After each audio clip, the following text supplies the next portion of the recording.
Hey everyone, welcome back to the channel. Software Engineer K here, and today we're going to be going through a recap of today's two drops, just my success with regards to my new NFT strategy. And I did also want to touch on the Master Collector Program, since we have more information regarding that and just how it will work. So it answers quite a lot of the questions that we've been getting, such as how will OMI staking kind of contribute to it? How do I get points? What are the benefits? And I did also want to just kind of touch on another cool aspect, which is the Metaverse. So that Metaverse was, it was something that we were supposed to be getting. There have been delays, but you guys probably may have spotted a few Easter eggs around it. And, there are some reasons why it's been delayed. And I just wanted to share a bit of my speculation on why that is so as well. So without further ado, we'll go straight into it now. So as you guys can see, I managed to pick up the blue Nightwalker, or I call it the Superman rabbit. I've got my full set of Cthulhu idols, which is pretty cool. I've got the gold, jade and bronze, and the Necronomicon in the middle. So I managed to get the gold one first, and then I basically tabbed in and out at 90 seconds, like I said in my previous strategy video, and I managed to pick up the Necronomicon after the kind of initial 1 minute 30 seconds of the drop. The jade I picked up on the market for 250 gems. The bronze I picked up on the market for about 170 gems, I believe. Now, the remaining rabbits, so I only got the blue one. I had to pick up on the market. Now, the blue that I got was mint number 96, so I'm actually looking to sell it and then pick up a lower mint one, and just use the excess gems to kind of help cushion the blow that this had on my wallet, because it was not cheap. So the white rabbit right in the corner that you guys saw, that was 135 gems, and I also got the red assassin rabbit. So if we have a look here, right behind the backstab rabbit, we have the red assassin rabbit with his bloodstained knife.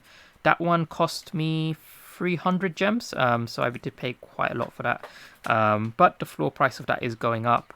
And what's interesting is on the feet, they all have digital signatures of Jermaine Rogers. So this, I believe, is, well, people say that the Scotty Young poster is the first signed one, but this one is that first character signed one.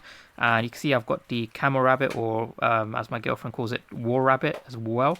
I do need to sort out this showroom. Everything's just chucked in here, but I am pretty excited to kind of see what the drop on Sunday will be. The Cthulhu idols, at the bottom you can kind of see the KLCM logo as well, which is pretty cool, and it's the same as on the back of the book. In terms of the Metaverse, if you guys have a look here on VeVe.me, this is where the Metaverse is supposed to be updated. It says coming 23rd of July. It's 24th of July for myself now, so this is already passed, but I believe VeVe has kind of done everything that they need to do. The link itself, if I hover over it, the link is actually not even live yet. It's not even added. It's a dead link. So this link should, well, it was supposed to take us to Future Tech Live, because that Metaverse is obviously hosted by them. So that implies to me that something has gone wrong with Future Tech Live. Now, that being said, if we do have a look and kind of zoom in a bit, some of you guys may have spotted, we can see that we've got Godzilla here. So Godzilla confirmed.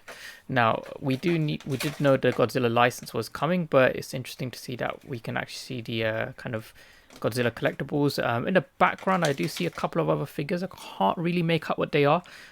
This one up here looks kind of like one of the Harley Quinns, and this one here, I'm not entirely sure what this could be. It looks a bit like the Batman Who Laughs, but I can't make it out. It's just way too pixelated and small for me.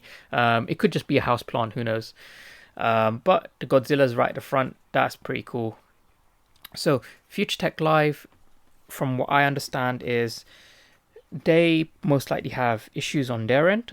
Everything is done on VeVe's end, but VeVe will most likely just take the blame for it, just because it gets very complicated from a legal point of view when you have a company and one of their third parties has issues, and then they kind of publicly call them out on it. That can create issues such as slander, and yeah, basically VeVe just wants to avoid any kind of legal problems whatsoever, so they'd rather just say, there are bumps along the road, it's business, it happens, rather than throwing names and blaming their partners, because that's just not gonna end well for them at all. But I would say just trust the team. They know what they're doing. They've run successful companies in the past. Like VeVe is no different. Now, with regards to tomorrow's drop, we do have the Mondo Series 1. And David, you confirmed that we should be getting the jaws in there as well. So this article has not been updated. Noah's the one who normally updates these articles, so I might just ping him a message and ask him if the jaws drop is going to be added to this article. But they're all 65 gems and around about 2,000 mints each. So I imagine it's going to be quite similar to the Cthulhu drop, except these are 2D artworks, which I found tend to not be as popular as the 3D models. So my prediction is these aren't actually going to go for very much. I imagine, they'll probably be going for around about 120, 130, just about double what they're retailing for. Because the other Comic-Con exclusive, they're going for about 3 to 4 times. So that would be my guess. I just don't really see these being that popular with a lot of people. I mean, myself, I'm just going to get them because I'm a collector on VeVe. But, if the Cthulhu idols are going for about 4 times as much, I don't see this going for that much higher. But, it is what it is. So with regards to the Master Collector Program, now, there was an article that has been published by IvanTheTerrible, and I'm just going to share a few of the interesting bits in terms of the Master Collector Program. So let me just move this to the side. Now, if you just scroll straight down, so they talk about the OMI token, they talk about, the VeVe app itself, and if we just keep going, here we go, Master Collector Program. So I'm just going to go through this with you because there are some interesting points just to discuss here. So, to increase engagement, community interaction, and funds on the platform, Ecomi has introduced the Master Collector Program.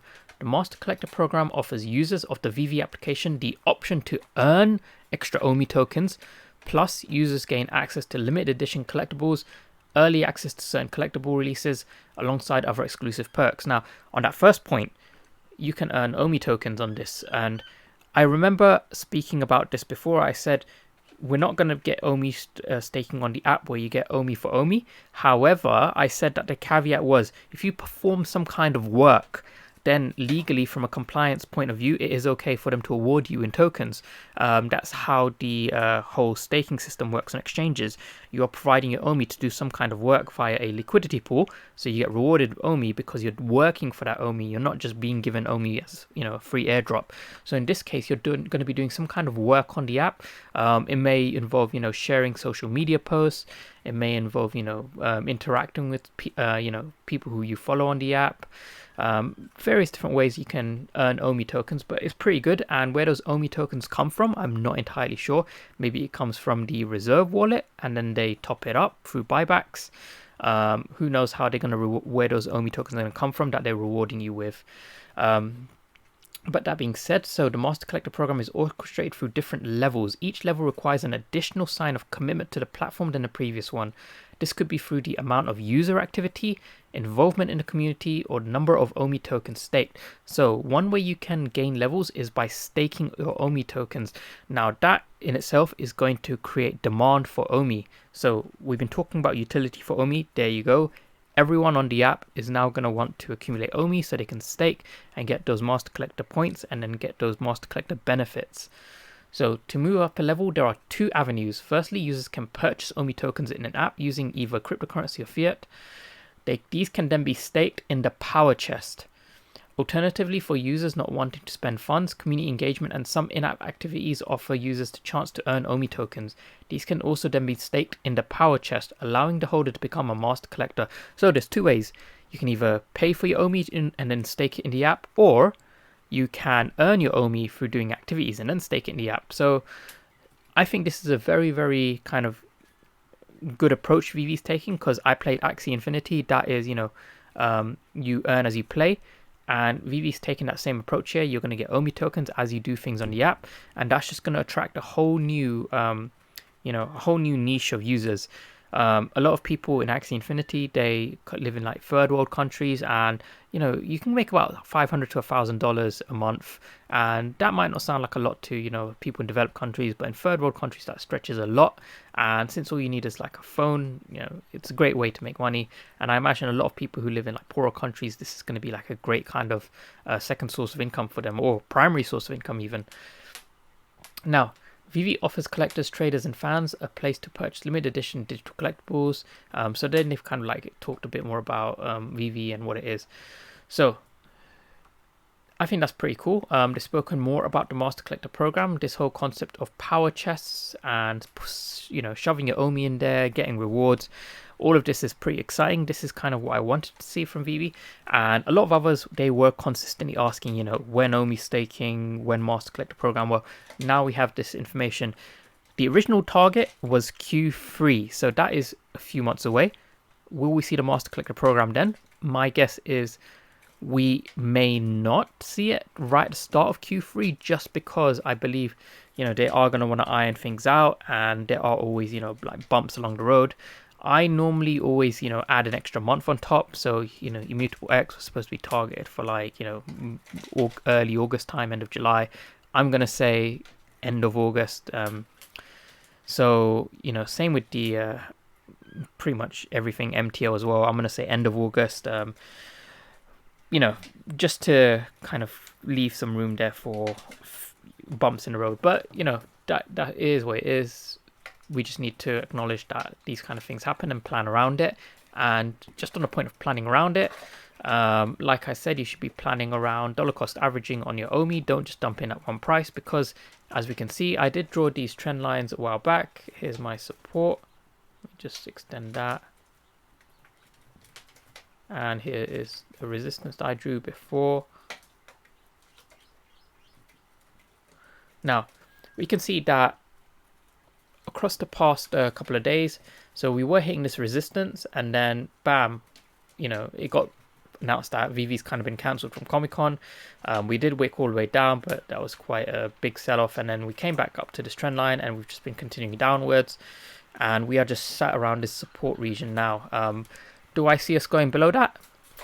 Potentially we can. I believe we may do, just because a lot of people are starting to sell off the assumption that VeVe isn't delivering. So we had the Comic-Con cancellation, we also had the Metaverse being delayed, and I imagine if we have issues with tomorrow's drop, which on Sunday's supposed drop, we don't know what it is, but if there are issues around that, and then I imagine there will be a bit more sell-off of OMI.